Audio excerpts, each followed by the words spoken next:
ಶುಭ ಸಂಜೆ ಪ್ರೀತಿಯ ವೀಕ್ಷಕರೆಲ್ಲರಿಗೂ ಸಂಕಲ್ಪ ಸುದ್ದಿ ಕಾರ್ಯಕ್ರಮಕ್ಕೆ ಆತ್ಮೀಯ ಪ್ರೀತಿಯ ಸ್ವಾಗತ ಹೇಳ್ತಾ ಇರೋದು ನನ್ನ ಅನುಷಾ.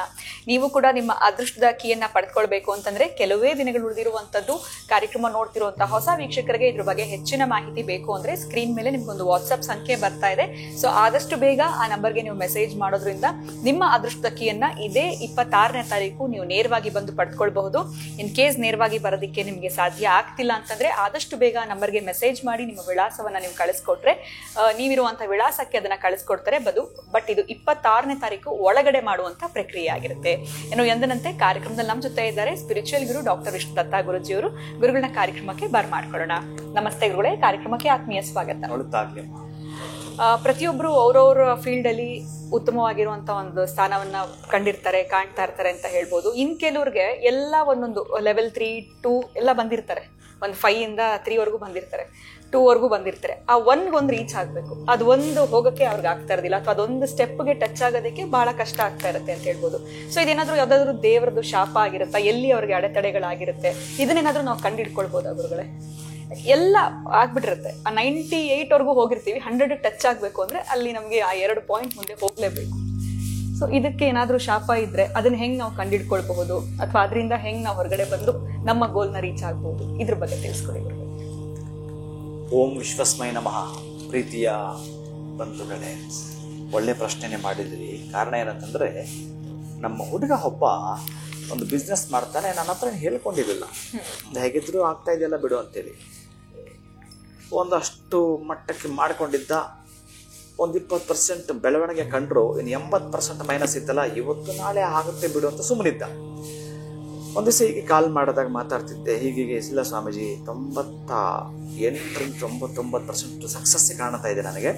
ನಾಳೆ ಮೀಟಿಂಗಲ್ಲಿ ನೀನು ಅವರು ಇವ್ರಿಗೆ ಏನು ಎಕ್ಸ್ಚೇಂಜ್ ಮಾಡ್ಕೊಳ್ಳೋದು ಅಥವಾ ರೈಟಿಂಗಲ್ಲಿ ಮಾಡ್ಕೊಳ್ಳೋದು ತನಕ ಇರುತ್ತೆ.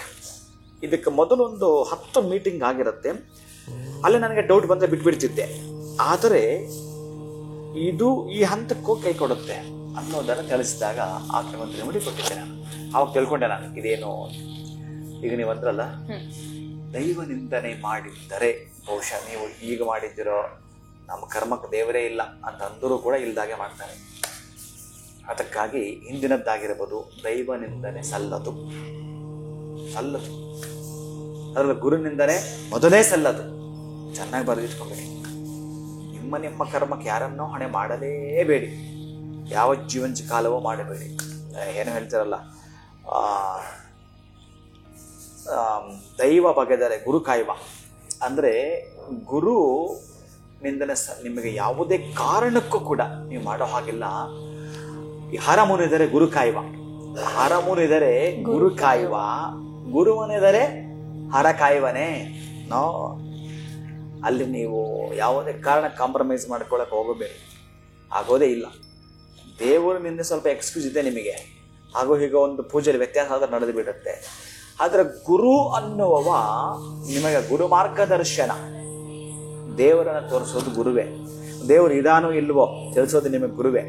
ಹಾಗಾಗಿ ಗುರು ನಿಂದನೆ, ಗುರು ಶಾಪಕ್ಕೆ ಒಳಗಾದರೆ ನಿಮ್ಮ 98 ಇತ್ತಲ್ಲ, ಅದು 1 ಬಂದ್ಬಿಡೋ ಸಾಧ್ಯತೆ ಇರುತ್ತೆ. ಇನ್ನು ತೀರಾ ಕಳಪೆ ಆಗೋ ಸಾಧ್ಯತೆ ಇರುತ್ತೆ. ಒಂದು ಹಂತಕ್ಕೆ ನೀವು ಚೆನ್ನಾಗಿ ಬೆಳೆದಿದ್ದೀರ ಅಂತಂದ್ರೆ ಅಲ್ಲಿ ಗುರುಕೃಪೆ ಇದೆ ಅಂತ. ಇನ್ನು ಉಳಿದದ್ದು ಬಾಕಿಶಾಹಿ ಇದೆಯಲ್ಲ, ಅದು ದೈವನಿಂದನೇ ಲಾಕ್ ಆಗಿರುತ್ತೆ. ಅದಕ್ಕೆ ನಮಗೆ ಅದು ಇದು ಮಾಡಲಿಕ್ಕೆ ಹೋಗಬೇಡಿ.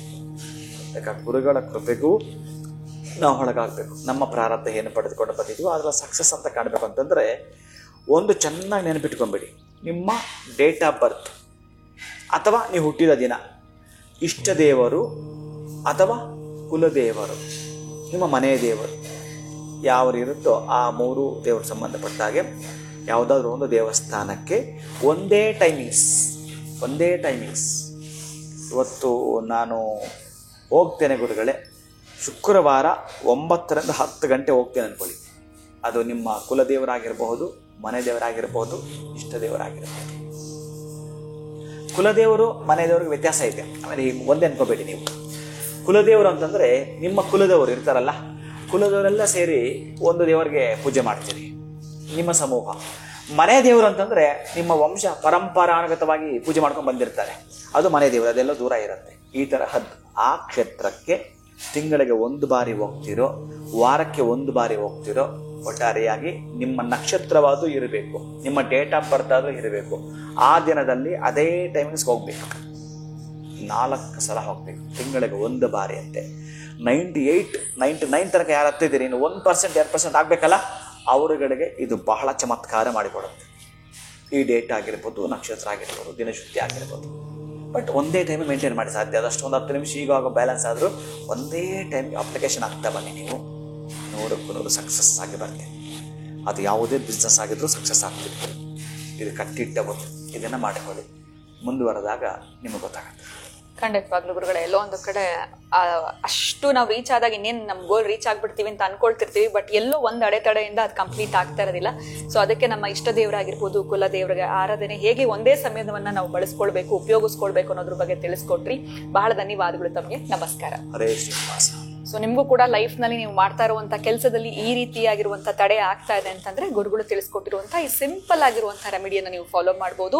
ಇನ್ನು ಇದೇ 26ನೇ ತಾರೀಕು ನೀವು ನಿಮ್ಮ ಅದೃಷ್ಟದ ಕೀಯನ್ನು ಪಡೆದುಕೊಳ್ಬೇಕು. ಇದ್ರ ಬಗ್ಗೆ ಹೆಚ್ಚಿನ ಮಾಹಿತಿ ಬೇಕು ಅಂದರೆ ಆದಷ್ಟು ಬೇಗ ಸ್ಕ್ರೀನ್ ಮೇಲೆ ಬರ್ತಿರುವಂಥ ವಾಟ್ಸಪ್ ನಂಬರ್ಗೆ ನೀವು ಮೆಸೇಜ್ನ ಮಾಡೋದ್ರಿಂದ ಇದ್ರ ಬಗ್ಗೆ ಹೆಚ್ಚಿನ ಮಾಹಿತಿಯನ್ನು ಪಡೆದುಕೊಳ್ಬೋದು. ದಯವಿಟ್ಟು 26ರ ಒಳಗೆ ನೀವು ಈ ಒಂದು ಕೆಲಸವನ್ನ ಮಾಡಬೇಕಾಗತ್ತೆ. ಅದರ ನಂತರ ನೀವು ಅದೃಷ್ಟದ ಕೀಯನ್ನು ಪಡೆದುಕೊಳ್ಳೋದಕ್ಕೆ ಸಾಧ್ಯ ಆಗೋದಿಲ್ಲ ಅಂತ ಹೇಳ್ತಾ ವಿಡಿಯೋನ ಮುಗಿಸುವಂತಹ ಸಮಯ ಆಗಿದೆ. ನಮಸ್ಕಾರ.